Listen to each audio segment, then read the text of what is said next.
Sir, Well, can you see my screen? we can, yes.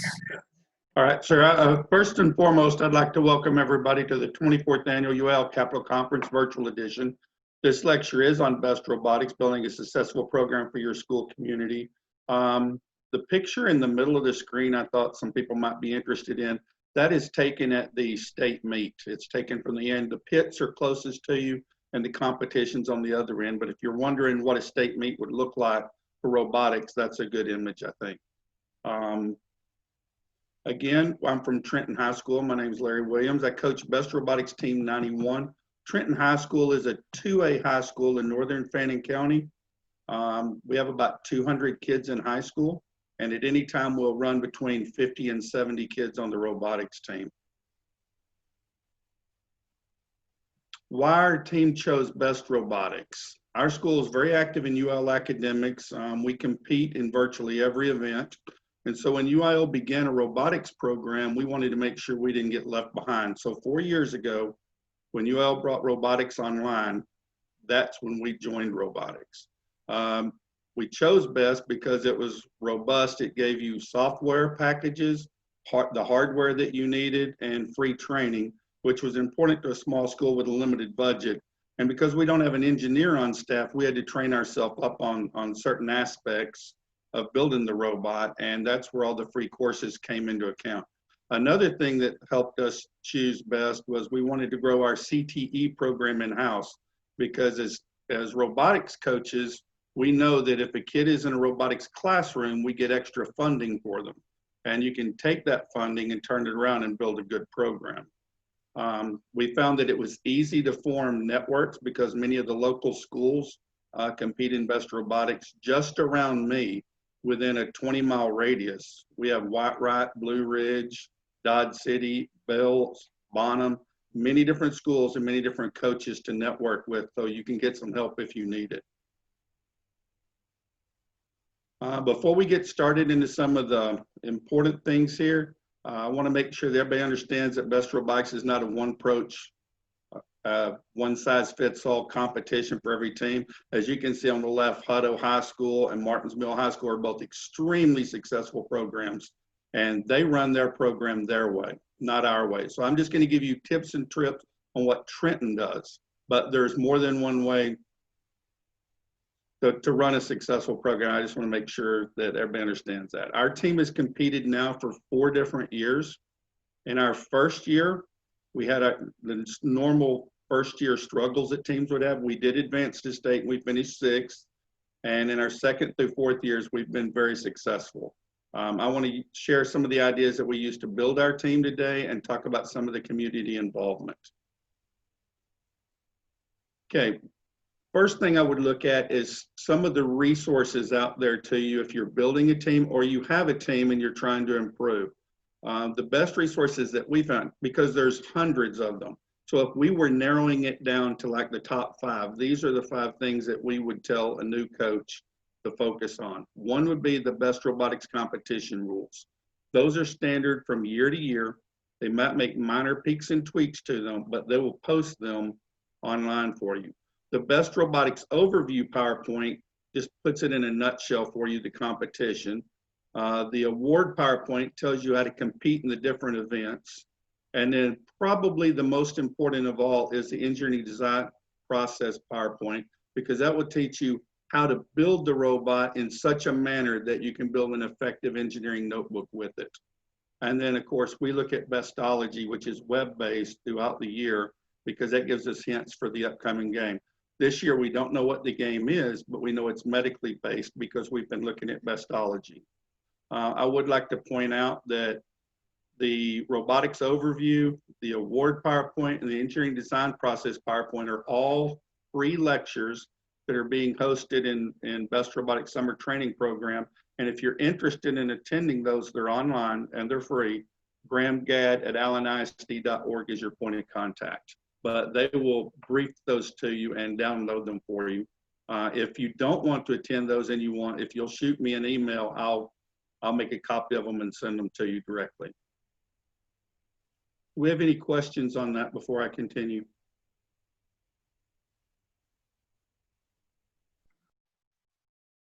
Nothing in the chat box so far. Okay, so let's talk about recruiting because I get asked about this all the time. One of the things that we do is we have a robotics 1 and 2 class. Now, because we're a small school, they're taught in the same period. Because I teach robotics and I teach construction, but I also teach 3 biology classes, environmental science, and human anatomy and physiology. So by training, I'm a biology teacher. This is just like a collateral area that I've picked up. So our students sign up for the robotics class. Now, you're only going to get about 26 kids in a classroom. So interested students that could not make the robotics classroom fit their schedule because they have other requirements in the high school, they join our extracurricular club. And our extracurricular club is after school and on weekends. But all team members that join must meet academic requirements for UIL to compete, and they must meet team eligibility requirements. And our biggest eligibility requirement is we require our students to work 4 hours a week outside the school hours on the program when we're in season. If you play sports or you're in some academic event or you're in 1-act play, something like that, that takes time after school, that coach can give you 2 hours a week so that you only have to do 2 additional hours in robotics to make sure we don't overwhelm our kids. We tend to work after school maybe 3 days a week and on Saturday. When those kids get those 4 hours is completely up to them. We don't try to schedule them in, but we do, like if we're working on computer programming, we'll try to get the programming team kids to all come in at the same time.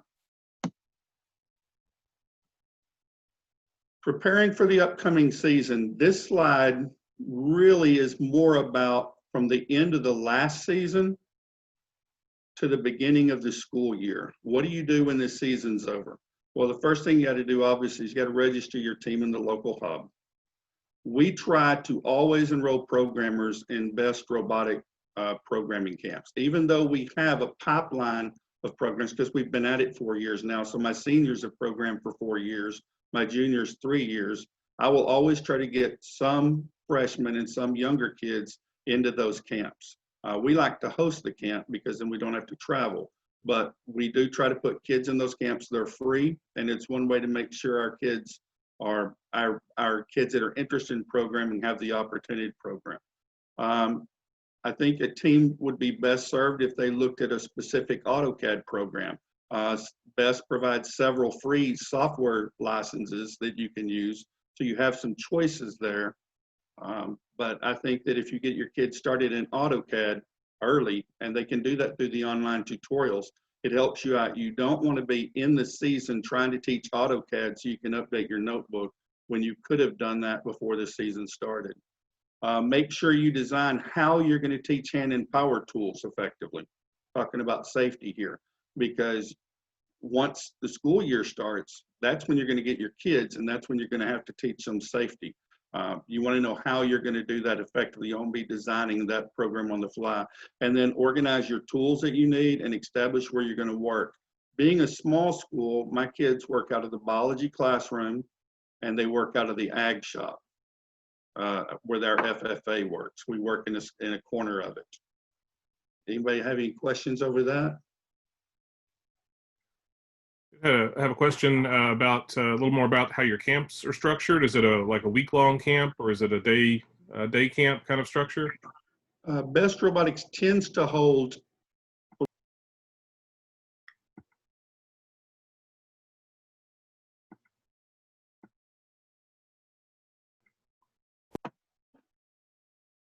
I was accidentally muted apparently, but the Best Robotics holds camps for 3 days at a time. And so you bring your kids in and they do the training. So it's not that we host the camp, but Best Robotic teaches the camp, or Autodesk teaches the camp. And so we'll get into camps a little bit in a moment, but you can see on the picture on the left, Best Robotics held an hour sensor and a soldering camp this summer. And we sent 4 kids to that. And then you can see the Best Robotics Simulate programming camp. That's a middle schooler learning to program, so that we've built a pipeline of programmers for when they reach high school. So we do try to reach down into the lower campuses. I hope that answers your question.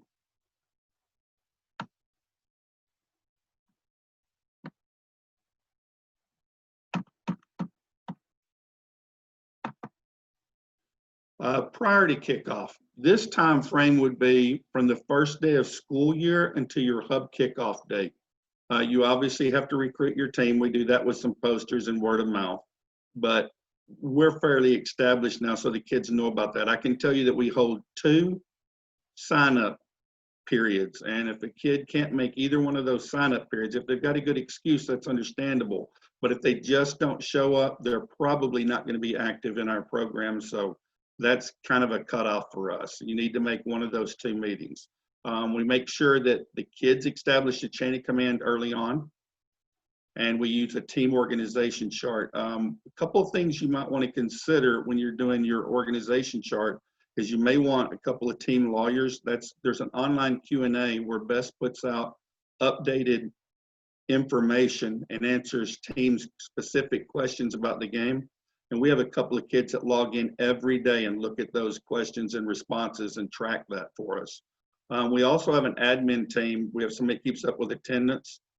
Any of the required paperwork, like demographics paperwork that you send into your hub, our team budget, and keeps track of all our sponsors, because we do some things with our sponsors that we'll talk about in a few moments, but we need to know who they are, who got them, what they paid, that type of thing.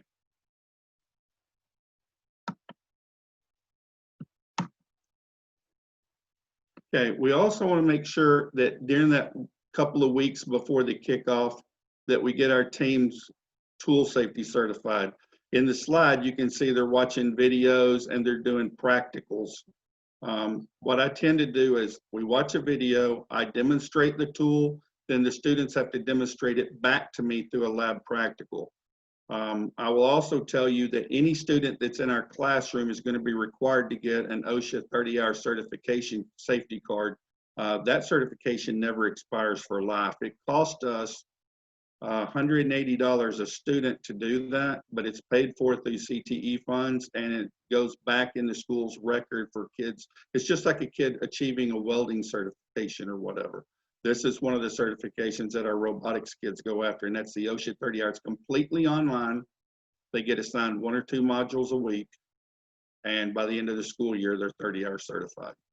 If you want additional information on that, just send me an email and I'll send it to you. We reviewed the best requirements using the best resources. My whole team will look at the PowerPoints, but my management team, or the team managers, they will go through the paperwork and fine tooth it to make sure they're not missing something. We can review bestology because we don't know the game just yet. We can look at it and try to get insights for like building the marketing booth. This is a good time to recruit parent and mentor support. I will tell you that every year we will have 5 or 6 parents, and a lot of your parents are skilled, and that goes a long way. A mentor for us means somebody that works at a company that does engineering, somebody like from TI, or we have a couple of companies in town like Trenton Plastics, somebody from those type of places that have an industrial background that can give us some insight on marketing and building concepts. And we also establish team requirements and approaching sponsors. We'll talk more about that when we talk about sponsorships in a moment. Now you're at kickoff, and kickoff is a blast. The kids love it. My comments for kickoff is I'd bring as many students as I can because I think it's a big team building event.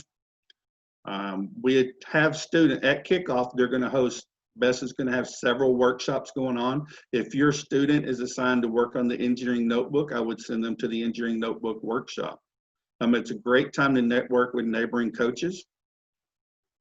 You're going to have some problems during the season. It's always good to be able to pick up the phone and talk to another coach about how they handle something. I can tell you right now, I talk to 6 or 7 coaches a year without a doubt in season. We take detailed, I can't express this enough, but take detailed photos of the game field. As you can see, they take the students down and they show them the field.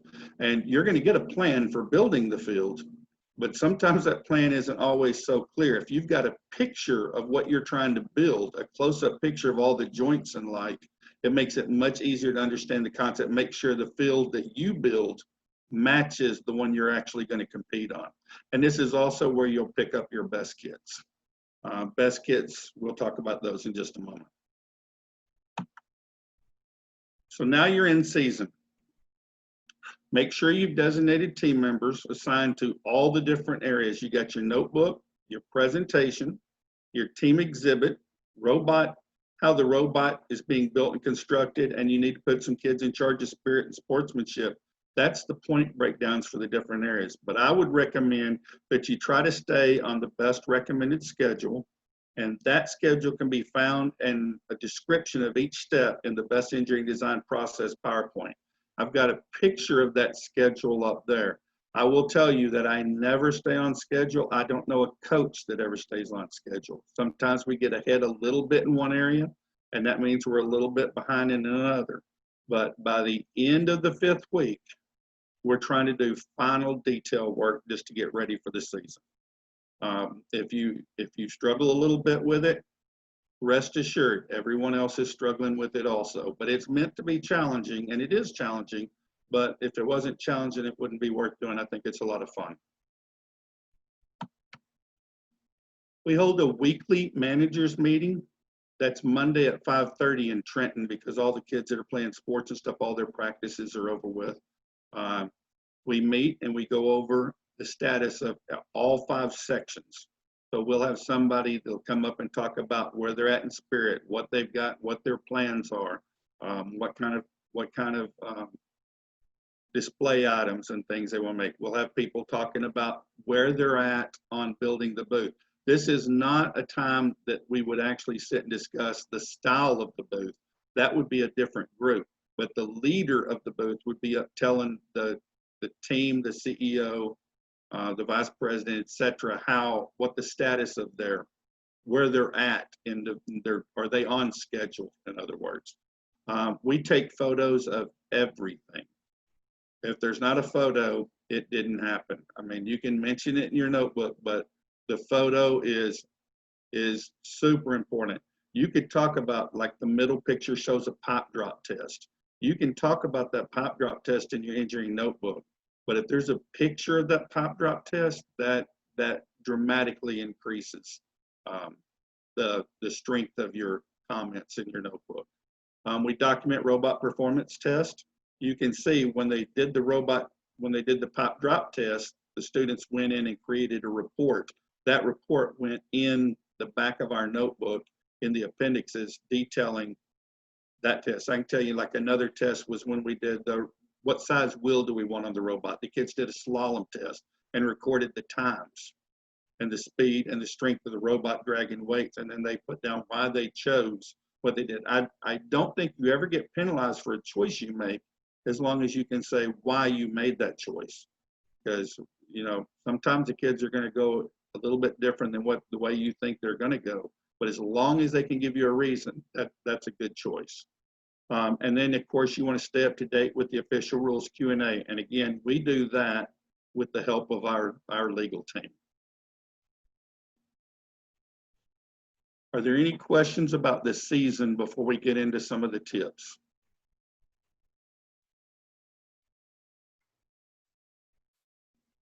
We did have one question about possible limitations and how to deal with that this year, but maybe we could wait and address that kind of at the end. Okay, so for our tips and lessons learned, I'm going to tell you the most important thing. I hear the biggest compliment that Trenton gets from other coaches and other teams that I hear is the way our kids are in the stands, because they seem to be all fired up and they're waving all kinds of red, black, team paraphernalia. They're rocking their shirts and stuff. And I think the reason for that is because the robot that the kids build, the booth that it's things that they've come up with and they've built. So I will tell you, the most important thing to getting your spirit scores up and getting your team to build in excitement is to make sure Best Robotics is fun. That doesn't mean you won't face challenges, but the robotics program is a lot of fun. We have a lot of interest in our program. In order to be successful, if you want the kids to buy in, then it has to be student-led, student design, and student created. I know I didn't say this at the beginning. My background is military. I did 22 years in the Navy before I became a teacher. And I think one of my strengths is dividing out tasks, monitoring tasks, but making sure the person that's responsible for the task it has high standards. And I think that that carries over through the whole team. Students enjoy being challenged, and I know that they love it when they build a wall and they paint a wall and they build a booth and they step back and look at it and they're incredibly proud of it. They're going to present that booth a lot better than if a bunch of adults get together and kind of guide them on exactly what they're doing.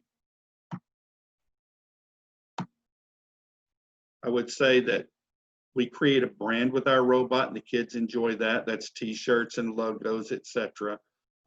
Make sure you follow the process to build your robot. It makes it much easier to document if you follow an engineering process. You don't want to build the robot and then go back and think of all the steps of the engineering program and try to build the notebook that way. That's very difficult, I know, because that's our approach to our first season. We would have been better off just following the process and documenting as we went. And then our student presenters, because we're big in UIL debate and speech, that tends to be the students that present for the team. Some of the things that we try to do as a team. One is, remember, Best Robotics is 15% the robot and 30% the notebook. So if you add that together, you got 45% of Best Robotics is the robot. The marketing booth and the marketing presentation are 25 and 20 points. So 45% is marketing. And then the last 10% is spirit. So don't just build the robot and forget the marketing side. And to do that, we try to create a brand identification. You can see that these are the different companies that we established over the last 4 years. And this would have been on our t-shirt, in our booth, in our marketing presentation. Our robots always painted the same colors with the same color scheme, that type of thing. We picked that up from watching some of the other teams that we admire, teams like Hutto. Hutto, you can tell a Hutto robot in a second because it always shows up in the same color scheme. There's several teams. Denison's going to use yellow and black stripes on theirs. We know that. We know that's a Denison robot when we see it, and we like that concept. So we try to build a brand identification. Another way we incorporate a brand identification is we use our mascot, and our mascot's going to show up in our presentation. He's going to show up in the stands. He's going to visit the marketing booth, and then our mascot's going to present the robot to the elementary, go through the classrooms and let the little kids drive the robot stuff, because we're trying to build interest for the future. And they love it when a mascot shows up in an elementary class. Your marketing booth, I want to emphasize though that a mascot is not a requirement for Best Robotics. It's just a recommendation that we always try to make sure we have one. A marketing booth is a requirement. We set our marketing booth up once we completed the hub. If we've advanced to state, we set our marketing booth up in the gym so that for home basketball games, parents and stuff can come through and see what their students have done. We think that's a good link to the community.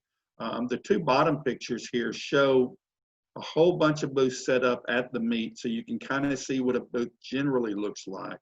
And then I will tell you that the booth on the top left and the booth on the top right were both #1 ranked at state in their classification last year. So I wanted to show you what would be considered a top notch.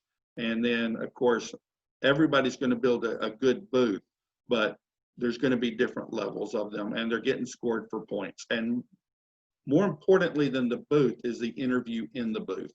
That's where you find a lot of teams will build a really nice booth, but their kids aren't prepared to present it. And make sure you follow your check sheets. We have kids write newspaper articles throughout the year and put them in the newspaper. We think that spreads the word in the community effectively. We also can take those same articles and put them on a Facebook page. That spreads the word about our program. The other thing about it is we can take those same newspaper articles and put them in our booth to prove community relations. We do have a team website. I've taken pictures of several ones. This is Erickson and UETM, the Martin Warriors, Trenton's here. Also, you can see a set of Twitter pages put together. That Twitter set was in our booth one year to show that we had kids tweeting out about the competition throughout the year. but team websites are entered into a website competition. They're not worth points, but they can win their own award in the competition. And again, it's a great community awareness service. We do have a homecoming float. If you have a homecoming parade, this is a great idea, especially because in Trenton, our freshmen are going to do the float. Not sure when homecoming changes from year to year when the date is, but our freshmen build the float, and then anybody on the team can ride on the float. But this is that we think this is a good way to show our team to the community. Anytime you can get in a line with other floats and parade down the street, and the whole community's on the sides of the street watching the parade, it's a good thing.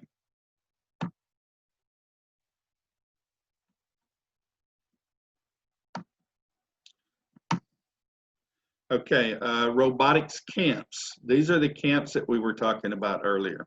Hosting a camp is a really good way to train your students because you'll get more attendance from your town if the camp is in your town.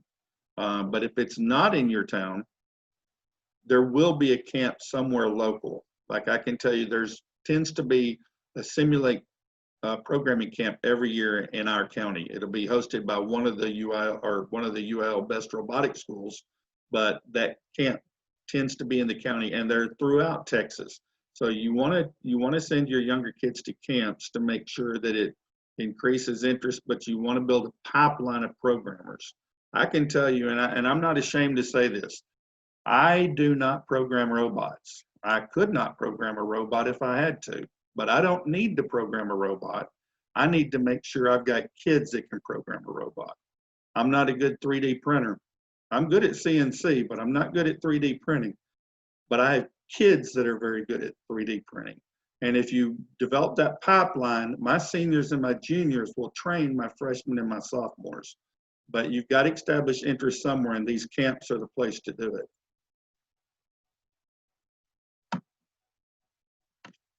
Parent and mentor involvement. We talked about this a little bit before. I think this is incredibly important as far as building a team. You want to make sure your parents are involved, and you have a couple of mentors to help out with some of the more difficult problems. Here you can see you can see adults overlooking kids, but one thing I want you to notice is it's the kids that's holding the tools. Sometimes there's demonstrations, I'll grant you that, but in general, you need to make sure it's the kids building the product so the kids won't be as proud of it if they're cheering for somebody else's product. And so be sure to reinforce to your mentors that Best Robotics is student driven.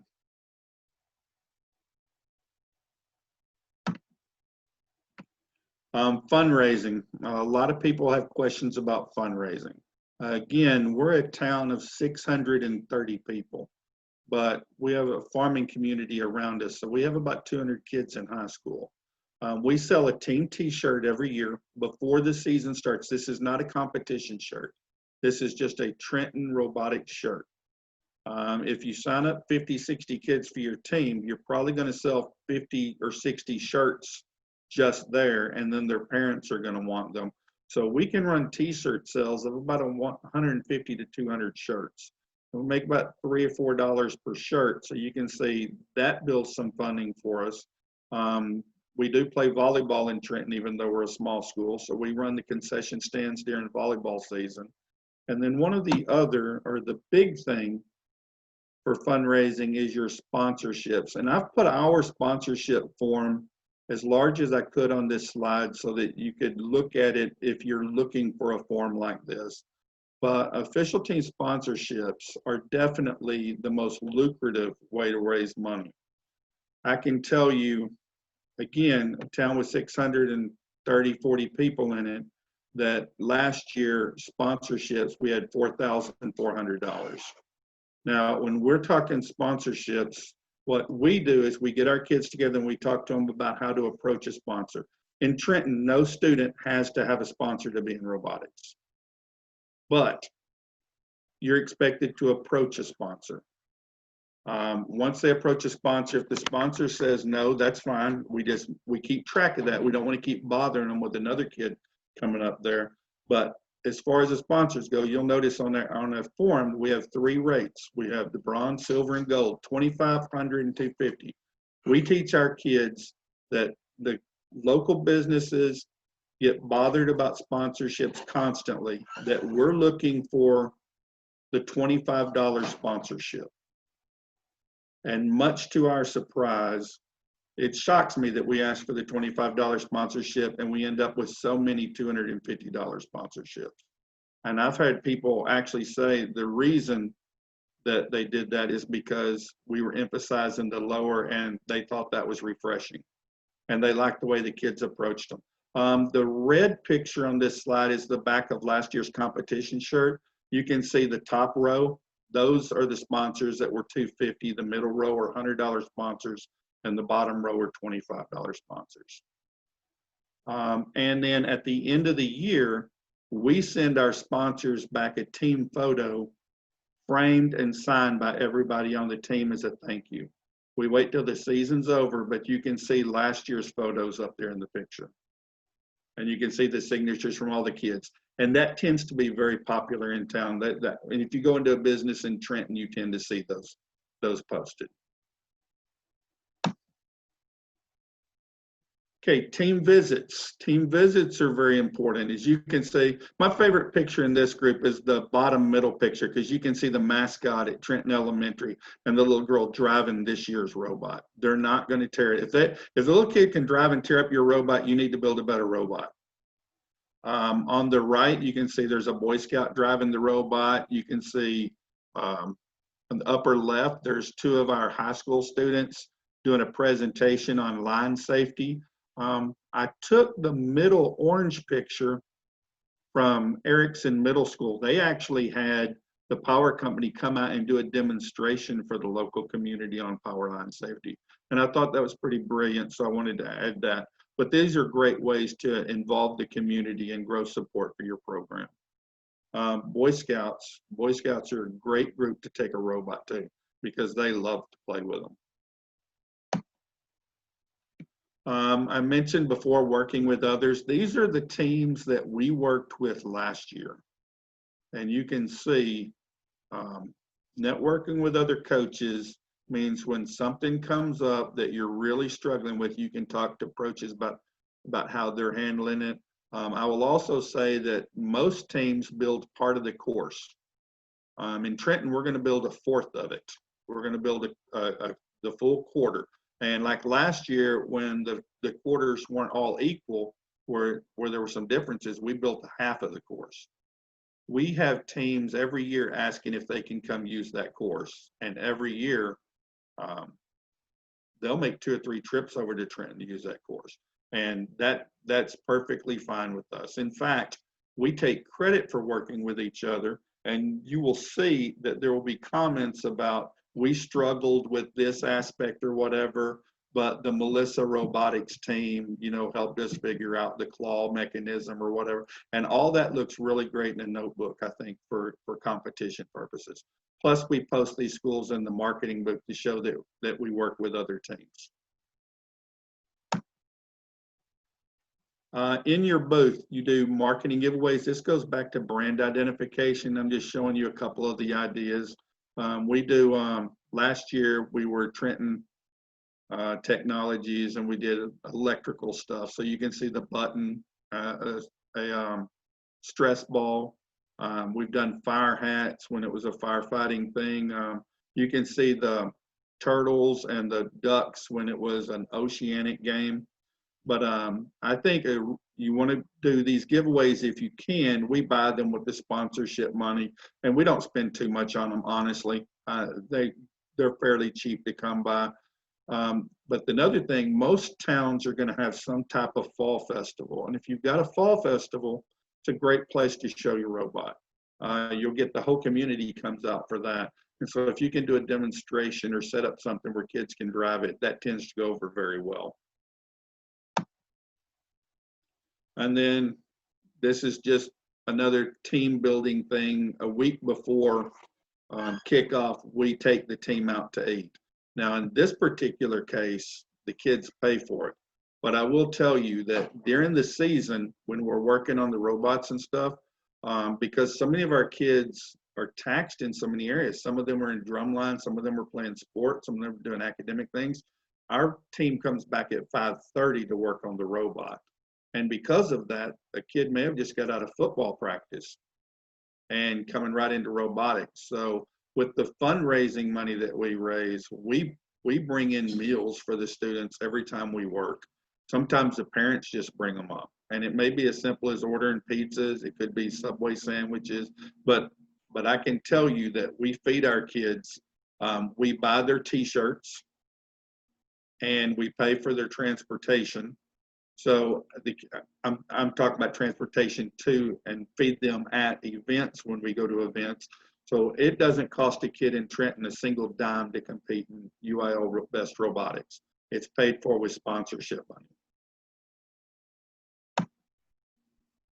And then we do team community presentations. And I have several slides like this, but I thought showing you one event would probably be the best way to demonstrate. This was a firefighters meeting at Trenton High School that we learned about. And just by chance, that year's theme was on firefighting. So we set our booth up on the stage, and you can see our kids in the middle picture are actually presenting to the local Fannin County firefighters our booth and our robot, and doing a demonstration, so to speak. But it's in the community, it's community awareness. And when we come off the bus at the end, I don't know, when we won last year, it's very moving, but Fannin County sheriffs, all the local fire departments, they met the school bus at the line and escorted with sirens on through town for us to drop the kids off to meet their parents.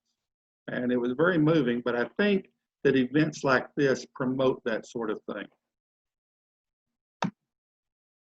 And then, of course, we do some community service projects. This one just happened to be 2 weeks ago. This was a summer event, but these are the kids restrapping the bus parking lot, which saves the school money. But it looks great on a Facebook page. It looks great in a marketing booth. But these are just community service projects. And then basically that's what I've got for you. And if there's any questions or anything, I'm willing to take them and try to help out. But one thing I want to make sure everyone's aware of, that a lot of the things that I showed you are optional. They're not graded requirements. They're just things that we do. And if you pick and choose between them, you can grow your program. You don't have to do all those different things. You have to do the best requirements to compete in best, but community service is not a best requirement. A homecoming float is not a best requirement. These are things we do to try to grow our team in the community. And so I would recommend looking over some of the ideas and picking them and seeing if you can grow your team that way. Mr. Trussell? Yes, one question we had, Larry, was what is your suggestion on getting parents more involved? Students are very involved and excited, but how do you get more involvement from parents? Well, I think a lot of times your parents don't get involved because they're a little bit afraid of your program. There's a good chance that your kids are coming home and they're talking about building robots, and that's foreign to most people. But do your parents realize that they can come up and feed the team? Do they realize that when your kids are trying to get, I guess what I would say is, we use our parents in a lot of different ways, but generally just in support of the team. A parent may own a business or something and just sponsor the team. But I'll just be honest, me personally, I don't know that I'd want 70 parents up there. If I get 5 or 6 dedicated parents, I think that's a good place to be. And then if I can occasionally get a family to bring up a meal or something so I don't have to go buy one that day when we're working the afternoon, I think that's great. I do want some parents that are a little bit engineering minded to maybe look at the robot with the kids and talk about it, that sort of thing. But in Trenton, we don't really have an engineer on staff. We don't have an engineer in the community that comes looks at the robot. But there's lots of woodworkers and there's lots of people that are good with tools that may, that drive heavy equipment. That's one of the best resources for a robot is go look at your heavy equipment and see how that's done, because that was designed by an engineer. How's a bulldozer built? That sort of thing. But parent involvement, if I can get 5 or 6 parents, that's really my target. Because again, if you had 30, could you really control how they were interacting with your team? But 5 or 6, I can do that, I think, effectively. I'm seeing Dodge City's coach completely agree with me there. Another question. What are your limitations on working on the robot, such as time, personnel in the shop, that sort of thing?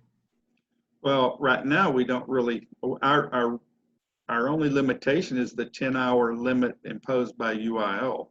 I can tell you I have to run some kids out of the shop.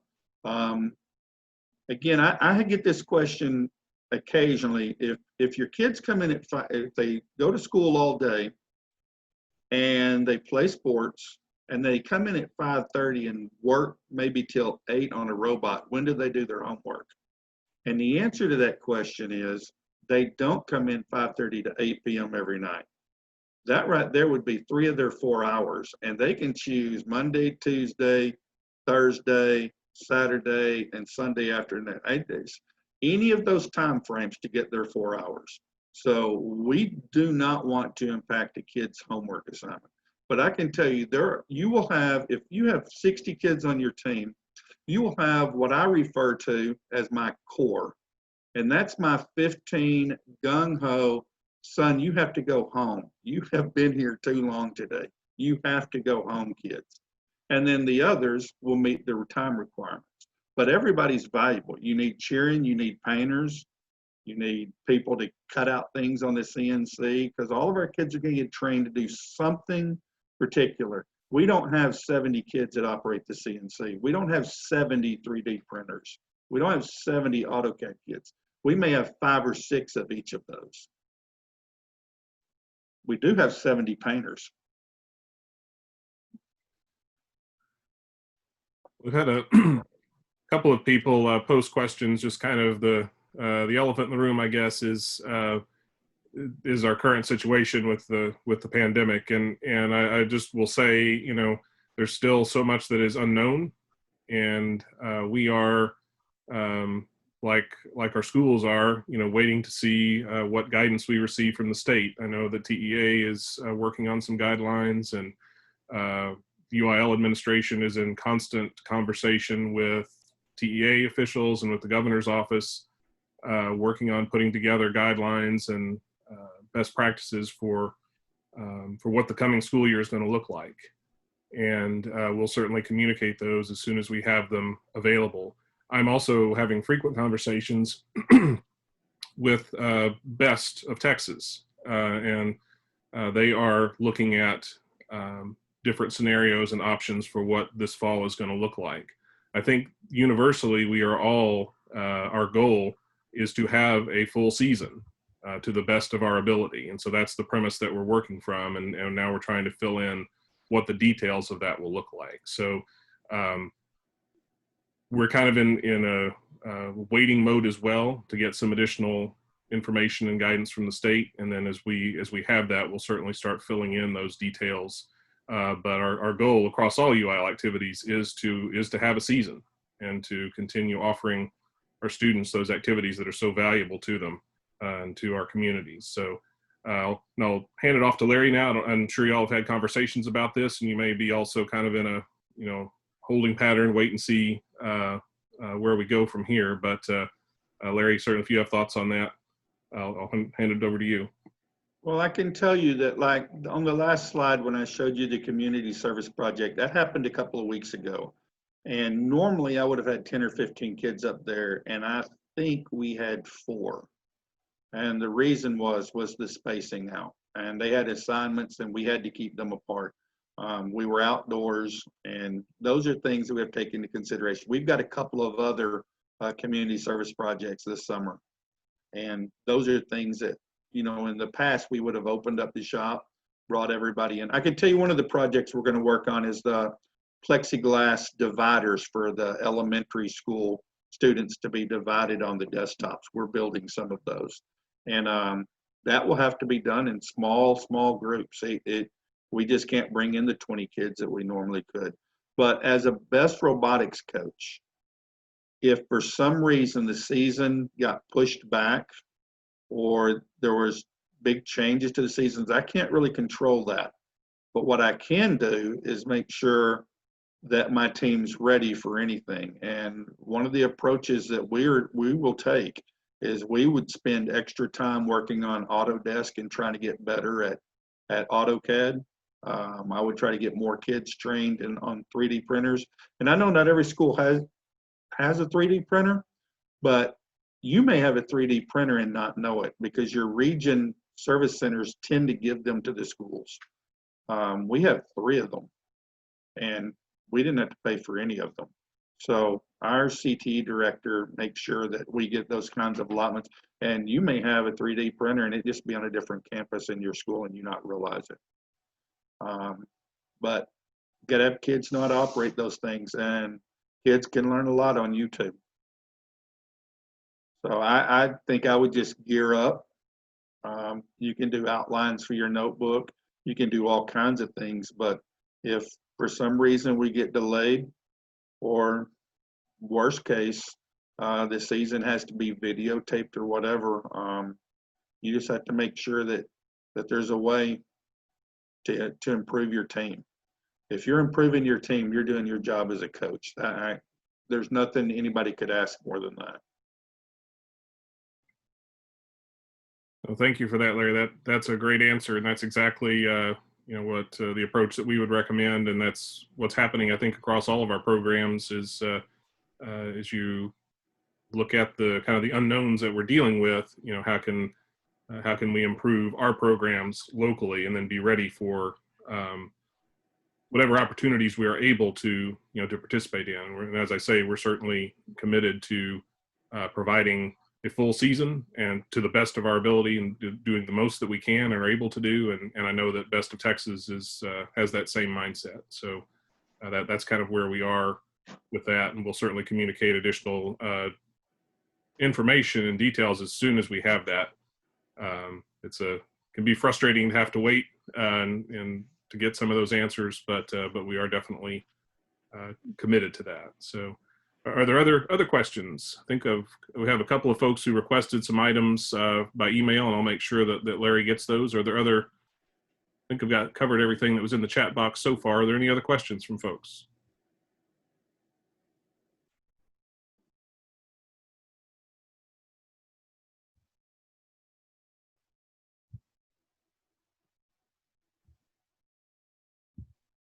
All right, well, not seeing any additional questions at this point, so we can go ahead and sign off. Again, we will be posting the slides from this session on our handout page, so you can check that out there, and then the video will be available later on in the summer if you'd like to go back and rewatch. Thank you so much, Larry. It was a great presentation. I appreciate all of your insight, and that'll be some great tips and ideas for everyone to take forward. So keep in mind, we do have additional sessions coming up on through July. So check our conference schedule for updates there. And we will go ahead and sign off. But thank you again for attending, and have a great day.